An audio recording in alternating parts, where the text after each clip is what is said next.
Hello, and welcome to Rocket Fuel, your daily update for everything that's happening in the Rocket Pool community. So today's a big day, as always. I guess I say that every day, but let's have a quick recap on what happened yesterday, and then we'll get started. So yesterday we had Bellatrix, which was great. Rocket Pool got through it completely unscathed, pretty much, which was fantastic. Other staking service providers didn't do as well. There were a few that had some issues, but it seems like most of those are fixed now. We got an update on what Kane was working on. The main thing he's working on is gas optimization for starting new mini pools, which is really great. Superfizz endorsed Rocket Pool on Twitter, which was really great coming from him because he's such a valuable member of the community and the Ethereum community as a whole. Discussions about node operator commissions and potentially changing that was something that I talked about. And we talked about the ARK Invest report missing our ETH. Let's get started with today's stuff. So there is an incredible amount of things happening today, so much so that I thought of actually making 2 videos instead of just one. Right now I'm just making a regular update. There's going to be nothing about incentives in this video. I might make a quick video about incentives just to give you a quick idea of what's happening with those. But it'll be today or maybe tomorrow. So hopefully I'll get that out today, but I'm not exactly sure yet. But first of all, we had the Rocket Pool community call on Twitter. It was hosted by Ken, and Joe and Maverick were part of that conversation. We talked about a lot of things such as our ETH incentives and changes that are happening to the changes that are happening with Rocket Pool and everything that's going on with that. And also I got a nice shout out, which was really kind of Ken and Maverick to say those kind of words, and Joe as well to say those kind of words. So I really appreciated that. So give that a listen if you want an update on everything that's going on. At the end of the call, Joe was asked if there was any bread, but he said there was no bread really. However, Joe kind of lied because he says, "Good news, everyone, there's bread." So he said he finished the initial conversation with Flashbots on Blockstrat. It looks like they're going to be integrating all of their relays as first-class citizens in the terminal user interface and let you choose one, multiple, or all of them. They've given us their data transparency AI API specs, some of which are preliminary, but that's what we need to ask. Did the block this guy proposed come from you? And then he goes on to say, I will start a branch that supports those on Praetor soon. Furthermore, Blockstrat is quite hyped about our whole get the fee recipient directly from the chain and ignore what they tell you thing, which means node operators are 100% guaranteed not to get bonked for a misconfigured setup. They can cheat by not using the relay, sure, whatever, but this is a lovely little safety net for honest node ops. I'm going to finish the native mode docs and then do the DAO write-up on 1.6.2 and then full steam ahead on this. It needs a name. Garlic bread is retired. Someone give me something, and then Sneaky Ninja guy says sourdough, so sourdough it is.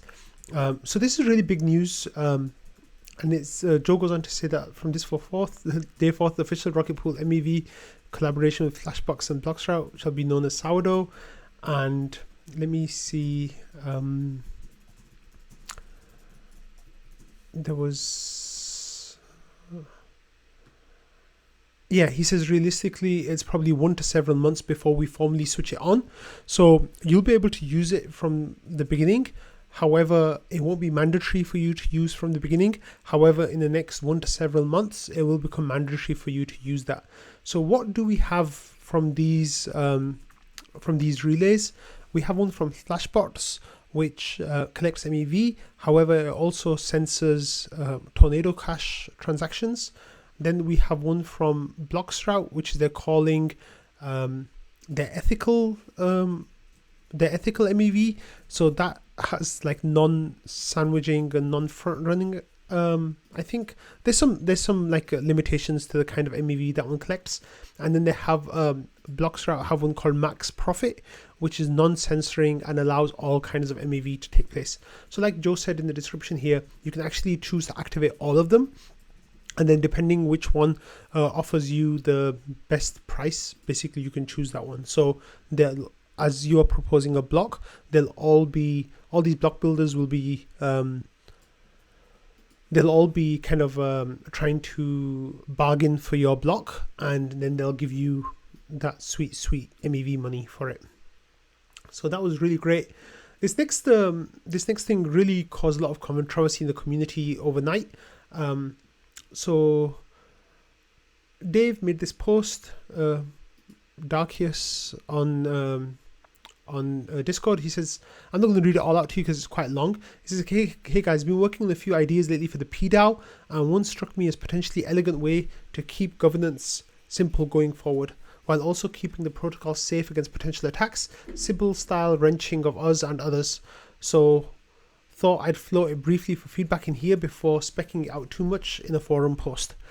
So he goes on to say that the idea would introduce two very simple changes. One, the PDAO's treasury allocation of 15% inflation would now go to node operators directly, and PDAO bootstrap mode would be turned off with Atlas.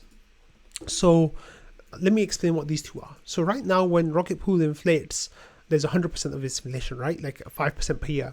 So 70% of that goes to node operators. 15% of that goes to the PDAO, which is like a DAO run by the community. And then 15% of that goes to the ODAO, which is Oracle DAO.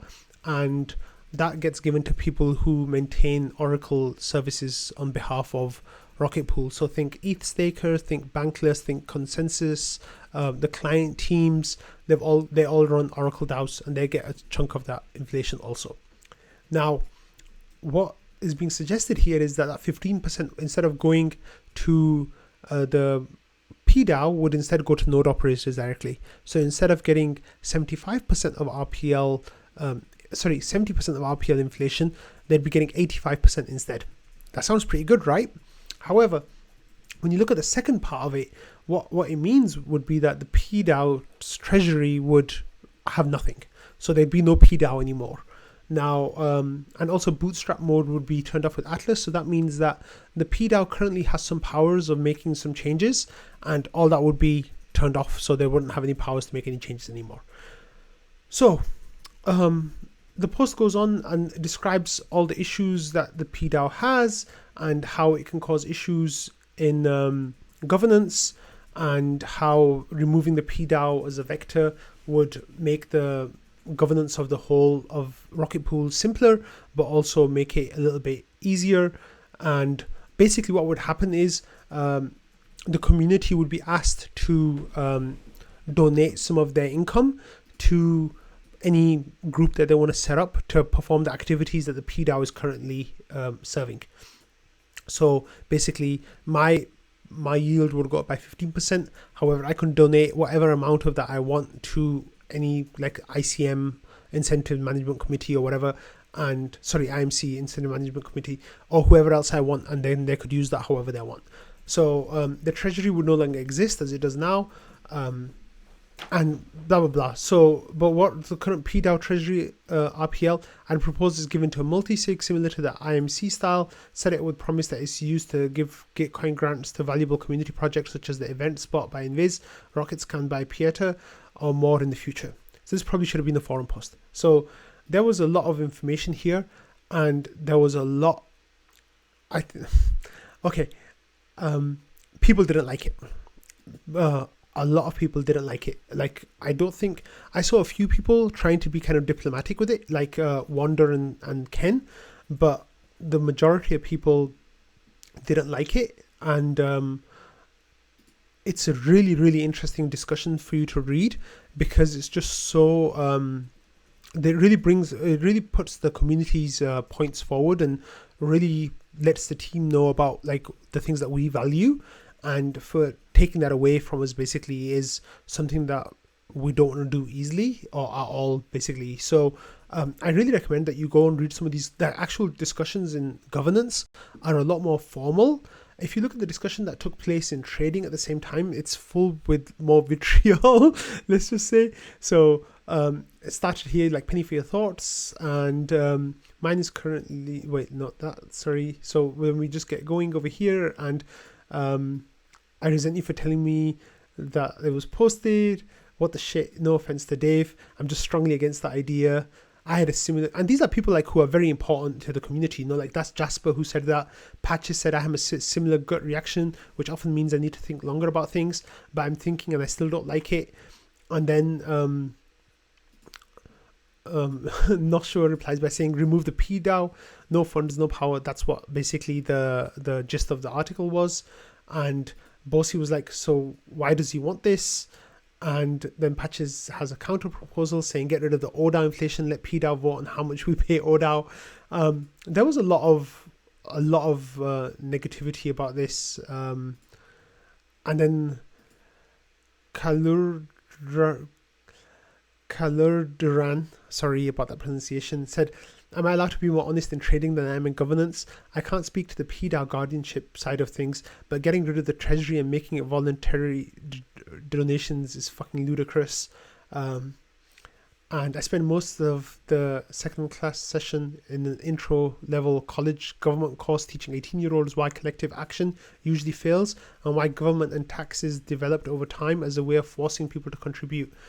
Like I presume he says means works better. So why do we think RPL is going to go better with volunteerism than the entire rest of human history? And then basically, like, I think pretty much everyone in trading was against it. And yeah, I think this is like the beginning of well, it depends if the team wants to carry on with this discussion, but it's going to be quite salty, I think. Next, we have this comment, this meme from DaserDog. Let me just get it a little bit closer so you can see it. It says there's attractive woman walking down the street. It says RPIT framework, snapshots, liquidity incentives, etc. And then there's the PDAO kind of like checking it out. And then as the PDAO goes towards the attractive woman, the person's friend stops them. And then there's a picture of Dave's post there. so it's definitely something that has the community quite like passionately engaged, let's just say. And I'm interested to see how this is going to continue going forwards. Obviously, it's really interesting that this post gets made on the eve of incentives really getting pushed on the Rocket Pool. And like I said, I might make a video on that either right now or soon, but that is definitely really, really controversial. So let's move on. Next, we have this comment from, well, let's start from the beginning. So a few weeks ago, 3 weeks ago, Maverick put a forum post in the forum asking about whether or not we should continue with sponsoring Bankless. So Bankless is the #1 Ethereum dedicated podcast on YouTube and Spotify, and we've been sponsoring them for Q3, which has really increased the people's knowledge of Rocket Pool and like its name. So we've definitely gained some brand awareness there. However, like the question was like, do we want to continue with this? What is like the good thing that can come from this? So there were a lot of discussion, and a lot of people, from what I can tell, kind of went towards saying, let's hold off on doing this for another quarter because we've got better things to spend money on. And the better thing to spend the money on, of course, is the incentives. That's the main chunk of money is going towards incentives. So like all these people commented and they like produced their ideas, and it was quite a good discussion about why we shouldn't go forward. So then yesterday we had David Hoffman from Bankless who came in and made a post, and he said, "Hi fam, I see the Bankless target audience is already well familiar with Rocket Pool comments, and I generally agree. I think Q3 AdSlot did a good job of cementing Rocket Pool as an industry-approved way to stake ETH. Also showed people that Rocket Pool is here to play with the biggest of players." So he kind of goes on to saying instead of doing a full podcast ad, they could do something called a media blitz instead, where they have fewer adverts in more targeted shows, and it's $50,000 for 2 weeks instead of $85,000 per month. So he says those are 2-week ads that are the only ads that Ryan and I actually read out and span both the podcast and newsletter. The idea is to use those to promote things more surgically. So then, like David goes on to make the point that it should target liquidity incentives maybe, and that's one way to really like laser focus on that amazing development that's happening in the community right now. So since then, there's not been any engagement. However, there was some discussion about it on trading, and I think people might actually be more open to this than they were about having a full quarter of ads. So that's gonna be another interesting thing to see how it develops. And finally, we had this post from Yogofubi, who said, while we're talking spreadsheets, if you didn't catch on Reddit a couple of weeks ago, I made a mini pool income calculator, and then he has a link to a Google Doc. I have a description explaining what it can do in my Reddit post, and then there's a link to a Reddit post. It'll tell you if your collateralization rate and work out if you're more than 150% collateralized with a visual, and cap the earnings based on the max effective staked. It will also give you a visual if you're under 10% minimum. It'll tell you the price of Rockte pool will be based off the ratio. It'll tell you what your mini pool is worth as a whole, all of your ETH and all of your RPL, with breakdowns of RPL and ETH holdings individually. It'll tell you roughly what the min and max number required of RPL tokens you need as collateral. Also has an additional sheet where it gets live prices, so you can eyeball what your current annual income is. So then there's a link to the post and a link to the Google Docs that gives that information. So a couple of people in the trading kind of messed around with it, and they seem to think that it's quite good. There are a couple of small issues about it, but I want to leave that for you all because it might be a thing that you're interested in playing around with yourself. So yeah, have a look at it. If you think it's valuable for you, you can use it. Of course, if you want to stay safe while interacting with the Google Doc, please open it on what's it called, incognito mode or like hidden mode. And don't be signed into your Google account when you open it. Otherwise, your email addresses, etc., can be farmed. But once you do that, you can make a copy of it, or I guess you'll have to be signed in to make a copy of it. But play around with it if you like it. Make a copy of it. Use it for yourself. It seems like it will be quite valuable for people. So the episode has already gone long. I didn't talk a single thing about incentives. So that's going to come up soon, either today or tomorrow. And I'll talk you through about the incentives that are available and how they work. But have a great rest of your day, and I'll see you all very soon. Bye.